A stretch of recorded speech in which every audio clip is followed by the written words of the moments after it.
Good morning student. आज की इस ऑनलाइन की कक्षा में मैं आप सभी बच्चों का स्वागत करती हूँ। बच्चों, आज की कक्षा में मैं आपको हिंदी व्याकरण के पाठ 8 समास का अध्ययन कराने जा रही हूँ। समास का अर्थ होता है छोटा करना। तो बच्चों, अब मैं पाठ को पढ़ूंगी और समझाऊंगी। समास का अर्थ है छोटा करना, संक्षिप्त करना अथवा कम से कम शब्दों में अपनी बात कहना। निम्नलिखित उदाहरणों को ध्यान से पढ़िए। भारत के नौजवानों में देश के लिए भक्ति की भावना कूट कूट कर भरी है। यह चित्र 6 कोणों की आकृति वाला है। तुम वहां समय के अनुसार पहुंच जाना। श्रोता स्वामी जी के वचन रूपी अमृत सुनकर भाव विभोर हो गए। इन वाक्यों में देश के लिए भक्ति के स्थान पर देशभक्ति, 6 कोणों की आकृति के स्थान पर षटकोण, समय के अनुसार के स्थान पर यथासंभव और वचन रूपी अमृत के स्थान पर वचनामृत का प्रयोग भाषा को संक्षिप्त और सुगठित बना रहा है। शब्दों को मिलाकर संक्षेप करने की इस क्रिया को समास कहते हैं। परस्पर संबंध रखने वाले दो अथवा दो से अधिक शब्दों को संक्षिप्त करके नया शब्द बनाने की प्रक्रिया को समास कहते हैं। तो बच्चों, यहाँ पर आप देखेंगे कि जैसे मैंने पहले बताया कि समास का अर्थ होता है छोटा करना। जब हम भाषा अर्थात भाषा से तात्पर्य मनुष्यों को अपने विचारों को दूसरों को बताना का प्रयोग करते हैं तो अनेक शब्दों को बोला जाता है और इन अनेक शब्दों को मिलाकर छोटा करके एक शब्द बनाते हैं, उसे समास कहते हैं। दूसरे शब्दों में हम यह कह सकते हैं कि समास वह प्रक्रिया है जिससे कम से कम शब्दों में ज़्यादा से ज़्यादा अर्थ प्रकट किया जाता है। उदाहरण स्वरूप मैं एक शब्द लेती हूँ, सत्य। सत्य के लिए आग्रह, तो यह एक बड़ा शब्द बना और हम इसी को सत्याग्रह कहेंगे। तो अर्थ यही निकलता है कि सत्य के लिए आग्रह, लेकिन शब्द जो है संक्षिप्त अर्थात छोटा हो जाता है। समास करके जो शब्द बनता है उसे समस्त पद कहते हैं। समास करके बने इन समस्त पदों को अलग करके फिर पहले जैसी स्थिति में लाने को समास विग्रह कहते हैं। इन समस्त पदों में पहले वाले पद शब्द को पूर्व पद और दूसरे पद शब्द को उत्तर पद कहते हैं। तो बच्चों, अब हम यह देखेंगे कि समस्त पद और समास विग्रह क्या है। तो समस्त पद के लिए मैं एक उदाहरण लेती हूँ। जैसे कि मैंने एक उदाहरण लिया, पेट भर कर। तो ये क्या है, एक बड़ा शब्द है और इसी को जब मैं बोलूँगी भर पेट, तो यह जो है समस्त पद है। अर्थात इसमें अनेक शब्दों को जोड़ करके एक शब्द बना दिया गया है, तो इसे हम समस्त पद कहते हैं। इसी प्रकार समास विग्रह का एक उदाहरण के द्वारा हम समझेंगे कि मैंने एक शब्द लिया बेशक। तो बेशक जो है समस्त पद है और जब मैं इसको टुकड़े करती हूँ, विग्रह करती हूँ, तो होता है शक के बिना। तो ये एक बड़ा हो गया, टूट टूट चुका है, तो इसे हम बोलते हैं समास विग्रह।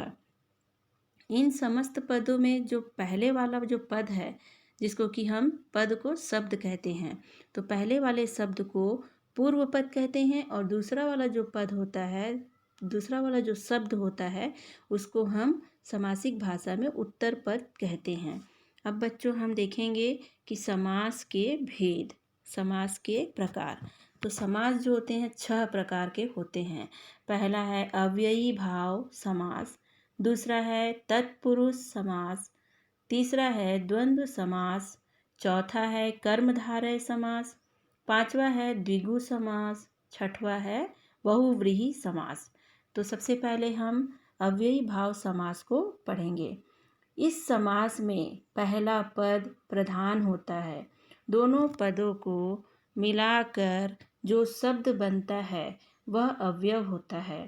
अव्ययी भाव समास से बने शब्दों पर लिंग, वचन और कारक आदि का कोई प्रभाव नहीं पड़ता।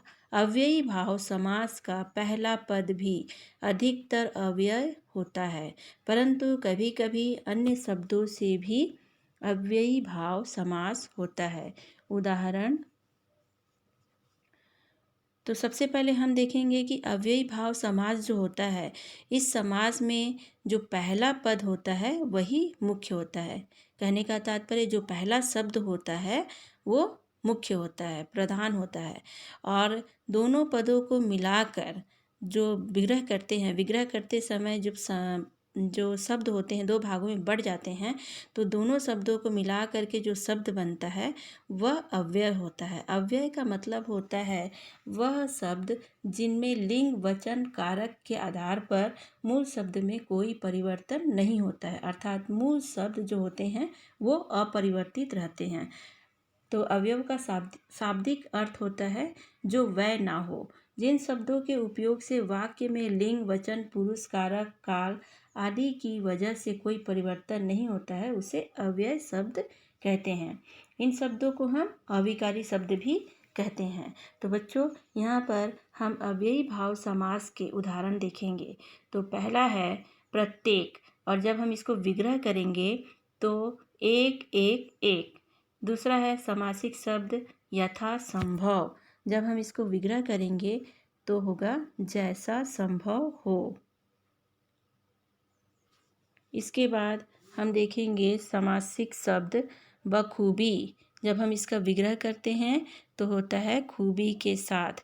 अन्य उदाहरण है अनजाने, बिना जाने, सादर, आदर सहित, आमरण, मरने तक, बेकसूर, कसूर के बिना, भर पेट, पेट भर कर, यथा समय, समय के अनुसार, प्रतिदिन, हर एक दिन, आजीवन, जीवन भर। अन्य उदाहरण में है भरपूर, पूरा भरा हुआ, बेशक, शक के बिना, यथाशक्ति, शक्ति के अनुसार, दिनों दिन, दिन ही दिन में, बातों बात, बात ही बात में, घर घर, हर घर में, रातों रात, रात ही रात में, कानों कान, कान ही कान में, प्रत्यक्ष, आँखों के सामने। तो बच्चों, ये जो हमने उदाहरण पढ़े ये थे अव्ययी भाव समास के उदाहरण। अब हम दूसरा समास पढ़ेंगे। दूसरा समास है तत्पुरुष समास। तो इसे हम देखते हैं कि इसमें दूसरा पद प्रधान होता है। शब्द विग्रह करने पर कर्ता और संबोधन कारक को छोड़कर किसी अन्य कारक का विभक्ति चिन्ह आता है जो समस्त पद बनाते समय लुप्त हो जाता है। इन विभक्तियों के आधार पर तत्पुरुष समास के 6 भेद हैं। तो बच्चों, तत्पुरुष समास की सबसे अच्छी पहचान ये है कि इसमें जो है दूसरा पद मतलब जो दूसरा शब्द होता है वह मुख्य होता है, प्रधान होता है। और एक पहचान ये है कि इसमें जो कारक विभक्ति होती है उस कारक विभक्ति का लोप हो जाता है, अर्थात वो जब समासिक पद बनता है तो कारक विभक्ति छुप जाती है। तो इसके भी 6 भेद हैं। तत्पुरुष समास के 6 भेद हैं। तो उसमें हम सबसे पहले पढ़ते हैं कर्म तत्पुरुष। कर्म तत्पुरुष का कारक चिन्ह है को, और जब समस्त पद बनता है तो ये को चिन्ह का लोप हो जाता है। इसका उदाहरण हम देखेंगे। विग्रह देखते हैं पहले। परलोक को गमन, तो इसमें विभक्ति में जो चिन्ह है वो है को, और इसका जो समस्त पद बना तो वो बना परलोक गमन।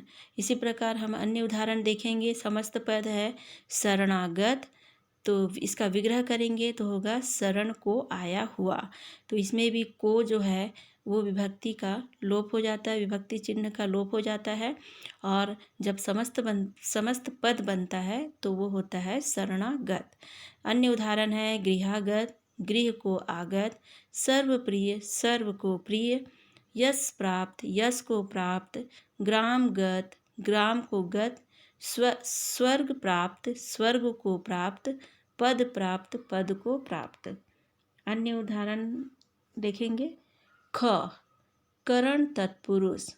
इसमें करण तत्पुरुष का चिन्ह है से और द्वारा, और जब इस चिन्ह का भी लोप हो जाता है समस्त पद बनते समय।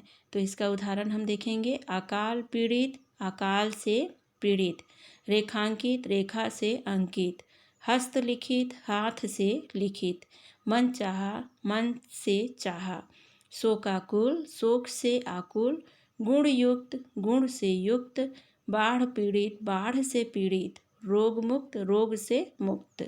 ग संप्रदान तत्पुरुष, इसका चिन्ह है के लिए और इस चिन्ह का लोप हो जाता है समासिक समस्त पद बनते समय। तो हम उदाहरण देखेंगे। गुरु दक्षिणा, गुरु के लिए दक्षिणा। सत्याग्रह, सत्य के लिए आग्रह। हवन सामग्री, हवन के लिए सामग्री।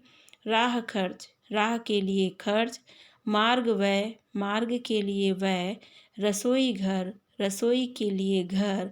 परीक्षा केंद्र, परीक्षा के लिए केंद्र। चिकित्सालय, चिकित्सा के लिए आलय। अपादान तत्पुरुष, इसमें जो चिन्ह होता है वो है से। इस से चिन्ह का लोप हो जाता है। तो उदाहरण देखेंगे। जन्मांध, जन्म से अंधा। भयभीत, भय से भीत। रोग मुक्त, रोग से मुक्त। देश निकाला, देश से निकाला। पदच्युत, पद से च्युत। धन हित, धन से हीन। ऋण मुक्त, ऋण से मुक्त। पथ भ्रष्ट, पथ से भ्रष्ट। अंग संबंध तत्पुरुष, इसका कारक चिन्ह है का, के, की। चिन्हों का लोप हो जाता है। जैसे कि सेनापति, सेना का पति। सेनाध्यक्ष, सेना का अध्यक्ष। पराधीन, पर के अधीन। घुड़दौड़, घोड़ों की दौड़। राजकुमार, राजा का कुमार। भारत रत्न, भारत का रत्न। देव मूर्ति, देव की मूर्ति। दीनानाथ, दीनों के नाथ। च अधिकरण तत्पुरुष, इसमें जो कारक चिन्ह है वो है में और पर, और इन चिन्हों का लोप हो जाता है। जैसे कि उदाहरण देखेंगे हम। वनवास, वन में वास। दानवीर, दान में वीर। गृह प्रवेश, गृह में प्रवेश। सिर दर्द, सिर में दर्द। घुड़सवार, घोड़े पर सवार। आत्मविश्वास, आत्म पर विश्वास। आप बीती, आप पर बीती। साइकिल सवार, साइकिल पर सवार। तो बच्चों, आज की कक्षा में हमने पाठ 8 समास को पढ़ा और उसके अनेक प्रकार पढ़े। तो अनेक प्रकार में से मैंने, अनेक भेदों में से मैंने मात्र 2 भेद अभी आपको समझाए। वो थे अव्ययी भाव समास और दूसरा था तत्पुरुष समास।